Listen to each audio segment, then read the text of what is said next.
పరలోకం నుండి పంపబడిన పరిశుద్ధాత్మ అని అంటే ఈ కొత్త సృష్టి ఎక్కడ తెచ్చాడు ఆయన అని అంటే పరలోకం నుండి తెచ్చాడు. ఎక్కడ తెచ్చాడు? పరలోకం నుండి తెచ్చాడు. అసలు ఈరోజు పరిశుద్ధాత్మ దేవుడు నాలోనికి ఎందుకు వచ్చాడంటే ఒక సృష్టిని క్రియేట్ చేయడానికి అన్నమాట. ఆయన ఆల్రెడీ మనకు కనబడుతున్న భూమిని ఆయన కలిగించాడు.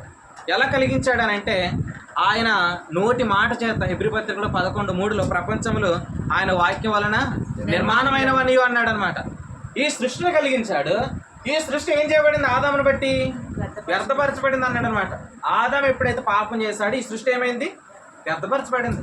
ఒక మాట చెప్తాను ఏంటనంటే మనకున్న శరీరం కూడా ఏంటి? ఇలా రాశారనుకుని ఏమవుతుంది? మట్టి ఎందుకు వస్తుంది? మట్టి కాబట్టి. మట్టి అంటే ఏంటి? అది ఎక్కడి వచ్చింది? అది భూమి నుండి వచ్చింది. మరి సృష్టి వ్యర్థపరచబడింది అంటే శరీరం కూడా ఏమైందన్నట్టు? వ్యర్థపరచబడింది. మన సృష్టి ఏమైంది? మన శరీరం కూడా ఏమైంది? వ్యర్థపరచబడింది. అందుకే దగ్గులు, రొంపలు, కాళ్ళ నొప్పులు, బీపీలు, షుగర్లు ఇవన్నీ ఎందుకు వచ్చినాయి? ఈ సృష్టి ఏమైందని చెప్పండి. వ్యర్థపరచబడింది. ఇప్పుడు వ్యర్థపరచబడిందని మీరు అన్నారంటే మీకు ఏం కావాలి? ఇప్పుడు నూతన సృష్టి కావాలా? జ్వరం వచ్చింది అన్నారనుకోండి, ఎవరైనా ఏం కావాలి? ఇప్పుడు మెడిసిన్ కావాలని మేము ఎలాగ మాట్లాడుతున్నామో నా శరీరం వ్యర్థపరచబడింది కాబట్టి రోగాలు వస్తున్నాయి నేను ఇన్నిసార్లు మాట్లాడినప్పుడే మనం ఒకటి ఎక్స్పెక్ట్ చేయాలి, ఒకటి నిరీక్షించాలి. ఏంటంటే ఇప్పుడు నా జీవితంలో నూతన సృష్టి కలగాల. నేడు ఈ దినమున ఈ ఆదివారం ఏం కలగాలంటే నూతన సృష్టి కలగాలి. అది కలుగునుగాక. ఆమెన్. కలిగించడానికే ఆదాము ద్వారా ఈ సృష్టి వ్యర్థపరచబడితే మరలా యేసుక్రీస్తుని ఆయన ఈ లోకానికి పంపించాడు. ఇప్పుడు యేసుప్రభువు వారు చనిపోవడం ద్వారా ప్రతి వ్యక్తికి కూడా ఇప్పుడు ఏం కలగజేశాడు? ఆయన నీతిమంతుడిగా అయ్యే భాగ్యాన్ని. అసలు ఇలా అంటాను, ఈ సృష్టిని దేవుడు ఎందుకు చేపించాడు? ఈ సృష్టి ఎందుకు వ్యర్థపరచబడింది అంటే ఆదాము యొక్క పాపాన్ని బట్టి వ్యర్థపరచబడింది. అయితే నీతిని బట్టి ఇప్పుడు ఏమవుతుంది? ఇది నూతన సృష్టిగా చేయబడింది. చెప్పండి, నూతన సృష్టిగా చేయబడింది. దేన్ని బట్టి ఇది వ్యర్థపరచబడింది? లక్ష్మి గారు, ఆదాముని బట్టి అనుకోండి, పాపాన్ని బట్టి. ఇప్పుడు దేని బట్టి బాగుపడుతుంది? ఇది నీతిని బట్టి. మనం నీతిని ఎంతగా ఒప్పుకుంటామో అంతగా మనం ఎందుకు వెళ్తున్నాం? కొత్త సృష్టిలోకి వెళ్తున్నాం అనమాట. ఎక్కువగా నమ్మాలి. ఏంటి? నేను యేసుక్రీస్తుని బట్టి ఎవరిని? నీతిమంతుని. నేను యేసుక్రీస్తుని బట్టి ఆయన నా పాపాలు క్షమించాడు. ఇప్పుడు కూడా ఇట్లాంటి కృతజ్ఞత భావంతో మనం నింపబడాలండి. కొత్త సృష్టి అనుభవంలో ఇప్పుడు కూడా ఏమున్నాయంటే స్తోత్రాలు. ఇప్పుడు కూడా మిమ్మల్ని చూస్తున్నప్పుడు ఎలా ఉండాలంటే ఏదో పాట పాడుతూ ప్రభుని స్తుతిస్తున్నట్టుగా ఉండాలి. ఏదో కీర్తన పాడుతూ ఏదో గానం చేసేవారు ఉండాలి. ఈ ఏదో కార్యాన్ని ప్రభు చేశాడు, ఈ విషయాన్ని బట్టి స్తోత్రాలు చెల్లిస్తూ ఉండాలి. ఎప్పుడు చూసినా మన మొక్కలు అలా ఉన్నాయనుకోండి, ఇలా అంటాను ఏంటనంటే అసలు దుఃఖం ఎందుకు కలుగుతుంది? అసలు కొత్త సృష్టిలో ఇలా అంటాను ఏంటనంటే ఇంక వాదాలు లేవు, కేవలం స్తోత్రాలే ఉన్నాయి. ఇందాక మనం ప్రభు శరీరాన్ని తీసుకున్నాం. ప్రభు శరీరం అంటే ఏంటి?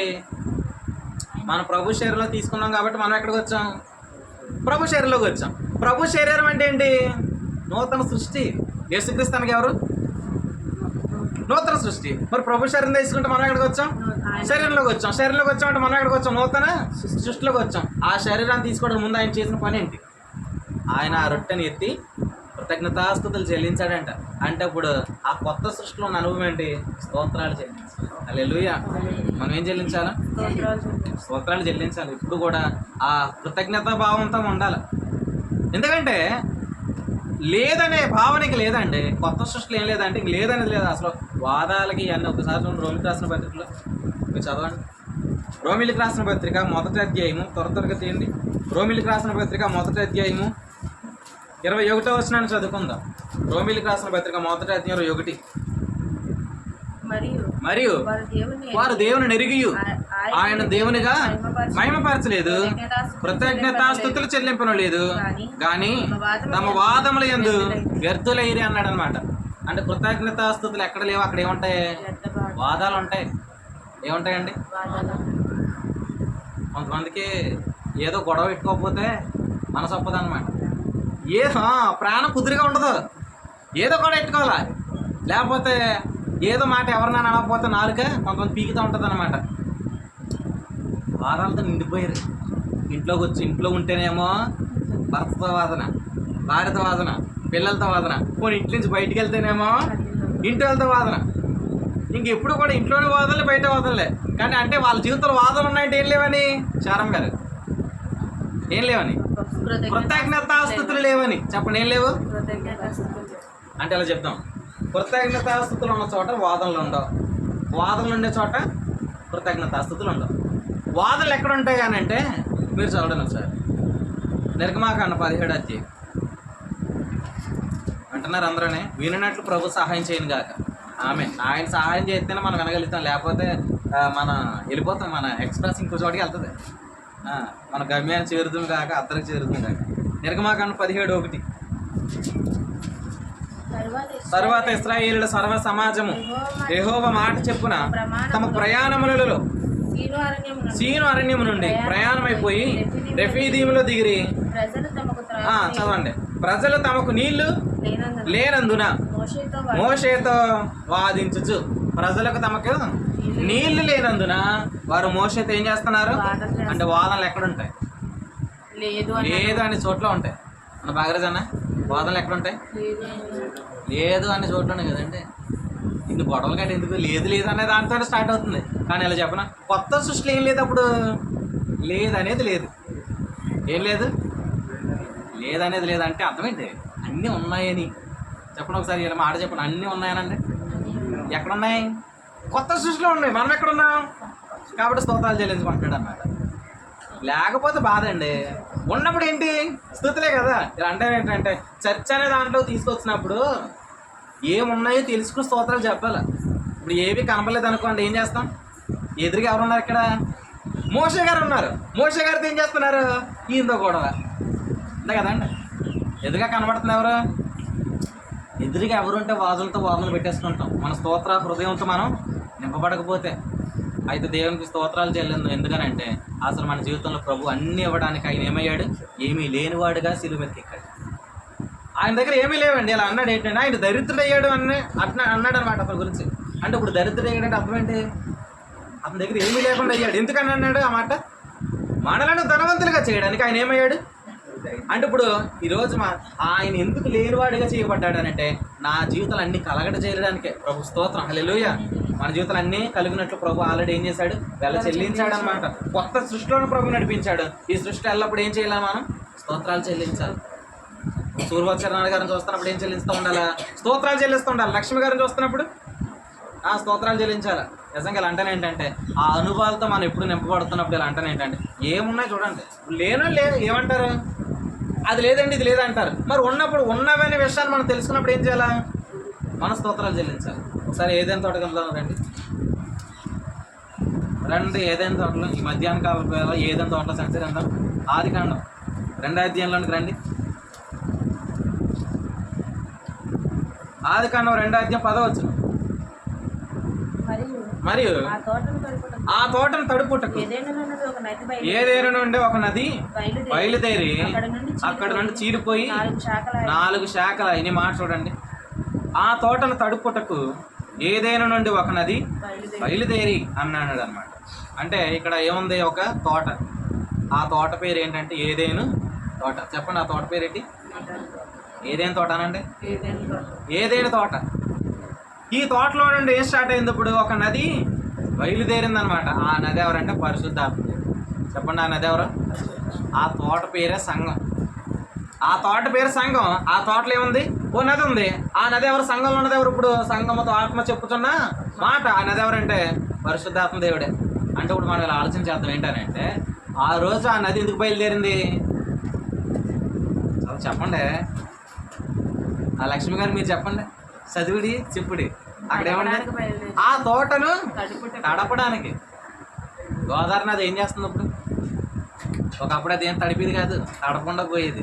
కానీ ఇప్పుడు బ్యారేజ్ కట్టారు. దానికి బ్యారేజ్ కట్టడంతో ఇప్పుడు ఏం చేస్తుంది? పొలాలన్నీ తడుపుతా ఇల్లులాగా ప్రభు చేశాడు. ప్రభు స్తోత్రం. హల్లెలూయా.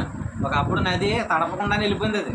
కానీ బ్యారేజ్ ఎప్పుడైతే కట్టారో ఆ వాటర్ ఇప్పుడు మన పంట పొలాలకి వస్తుంది. అంటే మీరు ఆలోచించేయండి, ఆ నది ఎందుకు వచ్చింది? ఆ నది ఎందుకు స్టార్ట్ అయింది అని అంటే ఆ నది ఒకటే చెప్తుంది ఏంటంటే స్తోత్రాలు కలిగించినట్టుగా మనం ప్రేరేపిస్తుంది. చెప్పండి. అదే ఆ నది ఏం చేస్తుంది అంటే ఆ నది ఇలా చెప్తుంది ఏంటంటే ఇంకా ఉన్నవి అనే విషయాన్ని మాటికి అది మాట్లాడుతుంది. ఒక మాటలు చెప్తాను ఏంటంటే ఇప్పుడు ఏదైనా తోట అనే అనుభవం దగ్గరికి వచ్చాం కదా. ఇప్పుడు ఏదైనా తోటలు ఏమున్నాయి? 16వ వచనం. ఆదికాండం 2:16. మరియు దేవుడైన యెహోవా ఈ తోటలోనున్న ప్రతి వృక్ష ఫలములను నీవు నిరభ్యంతరముగా తినవచ్చును. ఏమన్నాడు ఆయన అంటే, ఆయన ప్రతి ఫలవృక్షములు అన్నాడు అనమాట. అంటే తోటలు ఏమున్నాయి? ఫలవృక్షాలు ఉన్నాయన్నమాట. అంటే ఎన్ని చెట్లు ఉంటాయి? ప్రతి చెట్టు అన్నాడు అని అంటే మీరు ఆలోచించండి, చాలా చెట్లు ఉన్నాయి. అంటే నేను ఇలా చెప్తాను, దాంట్లో కొన్ని చెట్లు మాట్లాడుకుందాం. మనకు తెలిసినవి ఏం మాట్లాడతారు? మీకు తెలిసిన చెట్లు చెప్పండి. చెప్పండి, ఏం చెట్లు తెలియదండి మీకు? ఒకటే, ఒక్కొక్కరు కూడా చెప్పండి అన్నాను నేను. మీరేం చెప్తారు? మామిడి చెట్టు చిన్నాడు కదా, మీరు చెప్పండి. బత్తాయి చెట్టు అన్నారు, దానం చెట్టు మరి కదా. ఏదేం చెట్ట? దేవుడు బాబుగా తీయించను కాక ఏవో ఆ చెట్టు ఎక్కడ ఉన్నా మరి కొత్తగా నేను కనిపెడతాను. ఇప్పుడు గూగుల్ సెర్చ్ చేద్దాం. చెప్పండి సత్యమతి గారు.